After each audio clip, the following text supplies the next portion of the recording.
TST-strips bruges til, hvis man skal tjekke sin autoklave kører, som den skal, med temperatur, tryk og tid. Man lægger sine TST-strips ind i sin autoklave, og når den så kommer ud af autoklaven, skal den gule prik blive blålilla.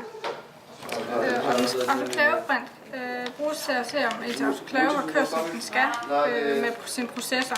Hvis der har været fejl i processoren, så kan man se det på sit autoklavebrint, hvor det går galt. Hvis autoklaven har kørt, som den skal, vil der stå gå sterilt. Autoklavesæb sidder man på sine kassetter og sine poser, inden det køres igennem autoklaven. Og her på de hvide striber her, det vil så blive sorte, når de har været igennem autoklaven. Men det viser dog ikke, at godset er sterilt, men at det har været igennem autoklaven, og at kassetten ikke er brudt.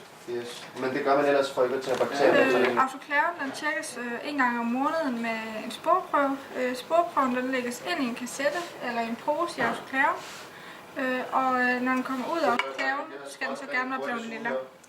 Og det er den også blevet, den vi har lavet. Hvis det er, den ikke trykker, det ikke kommer ind i poserne eller kassetterne, så vil den blive gul.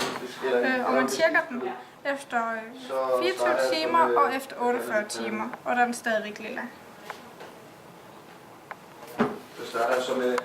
Tester sin mikrobølgeovn, og det gør man, hvor man tager 7 dl med Super Plus og tager ca. 20 instrumenter.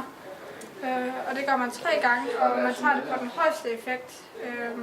Og så skriver man ned, når det begynder at koge. Og det gør man her i sin protokol.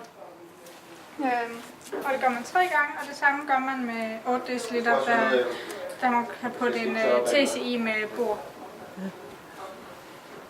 Og når man har lagt de sider sammen, så lægger man 5 minutter til.